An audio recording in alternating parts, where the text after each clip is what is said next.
This video will change your life!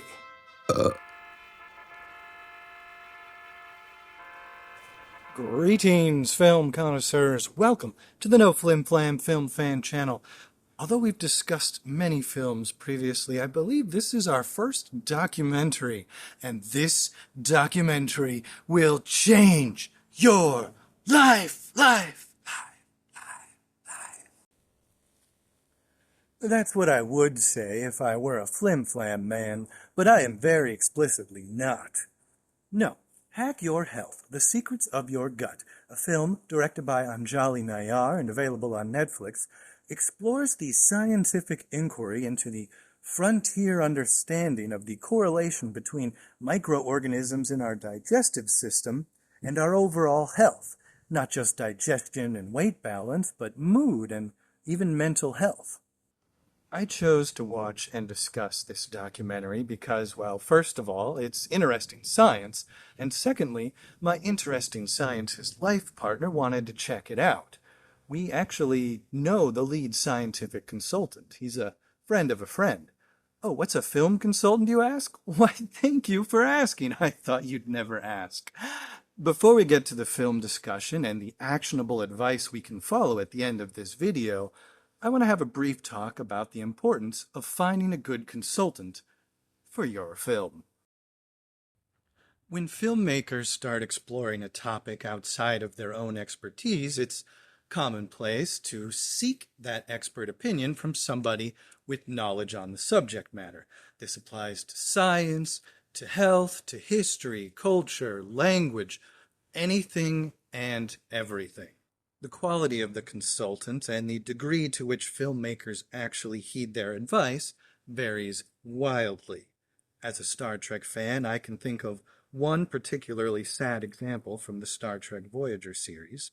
One of the main characters on Voyager, Chakotay, was coded as Native American, and so producers rightfully sought the expert opinion of a Native American consultant. What they didn't do, however, was bother to look too deeply into their consultant's credentials. Not only was the consultant not Native American, but he had actually been exposed as a fraud nearly a decade before Voyager began filming. As a result, a character they originally intended to respectfully portray indigenous culture became an outsider's caricature.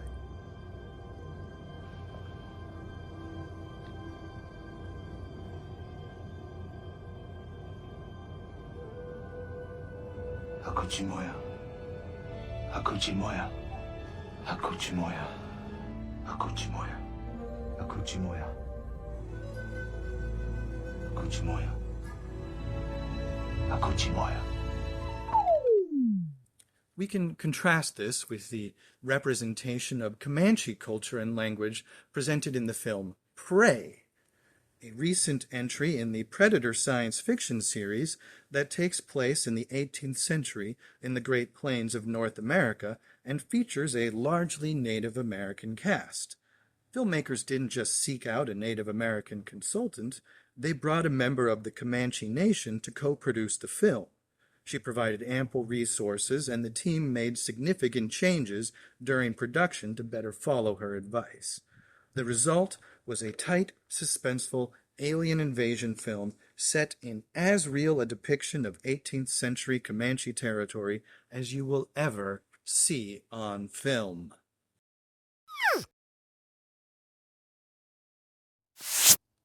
While the director of Hack Your Health does have some scientific background, it's not in microbiology or health. So she had to be careful first in choosing a consultant, and second, choosing which personalities to put on camera. If you've been awake at all since the COVID-19 pandemic, you are likely aware that medical misinformation is very easy to come by. Even if we're careful, it's easy to be fooled by social media charlatans who stretch the title of doctor far beyond their actual areas of competence. As far back as I can remember, there have been celebrities on radio and television handing out therapeutic and medical advice despite having no license to do so in an actual medical facility. You know, there's an expression where I come from, I'm not really a doctor. And this is nothing new. As I discuss in my backyard alchemy video, while clever alchemists in the Middle East and Europe centuries ago laid the foundations of modern pharmacology, their field was so rife with people looking for easy money on false promises and fake cure-alls that the famous poet Dante Alighieri carved out a special place in hell just for alchemists in his classic 14th century bedtime story, The Inferno. For as long as there have been medicines, there has been misinformation. The consultant for Hack Your Health is a microbiologist who runs a lab that researches the gut biome. It was a very on-point choice. This is not a Chakotay situation, thankfully. And while some of the personalities presented in the film are very eager evangelists for further research into the gut biome, all of it is cool. my impression is that the overall tone of the film is quite scientific. Now, I'm not a scientist, this is just my opinion, but I've been around scientists a lot, and I find a couple of things about their manner of speaking. First, their work is so niche and so specific that it's hard for a layperson like me to really understand it in a few short sentences. And second, they tend to speak very carefully and very specifically. This is not the bombastic, poetic language that the marketing department uses. This is much more careful and much more specific.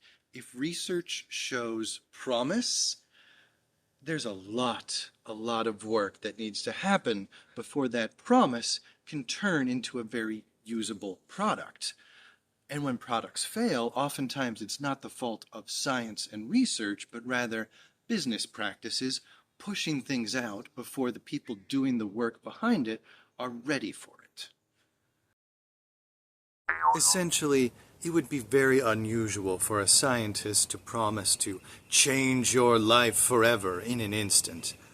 But what they might do is show you how you can learn to start the process yourself. As a teaching tool, the film uses adorable yarn-styled animations to show some of the inner workings of our gut biome.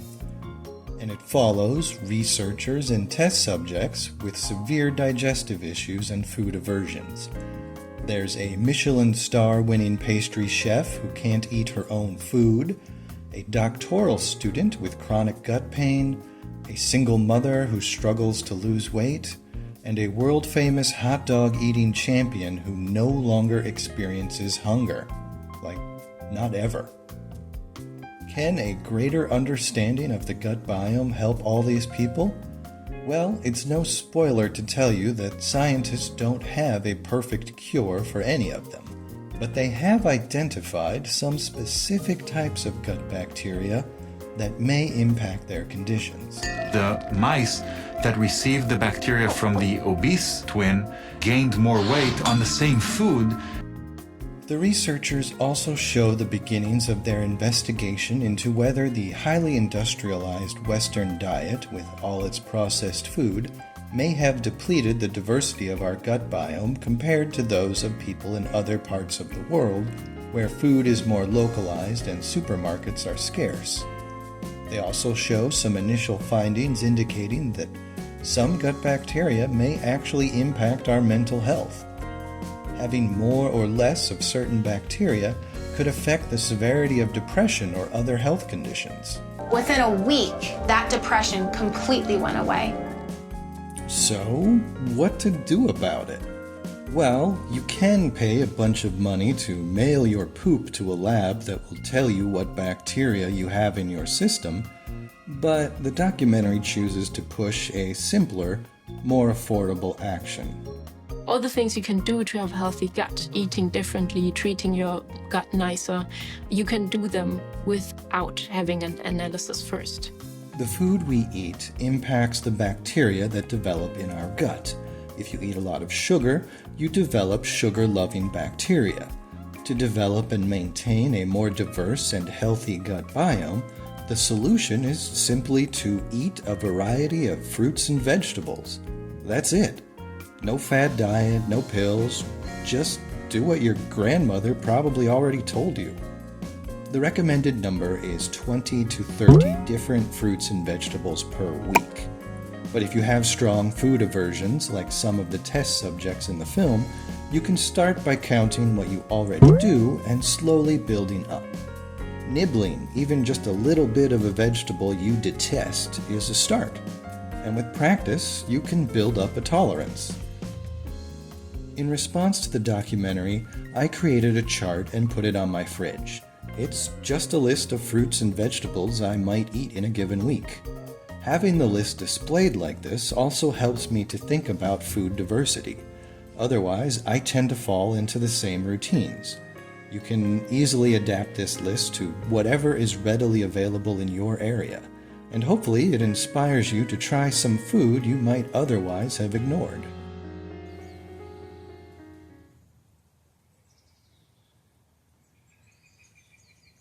I've only just begun to count fruits and veggies, so I can't yet report on its impact on my overall health and well-being. And there are a lot of other factors to consider as well. Sleep patterns, stress, exercise, the underlying anxiety of being a millennial in a collapsing empire as the world burns. But this is at least one simple, nice thing I can do to take control of my health. And one nice thing you can do for your health, if you haven't already, is subscribe to this channel. It'll change your life. Or at least it'll change my subscriber count, and that should make you feel good.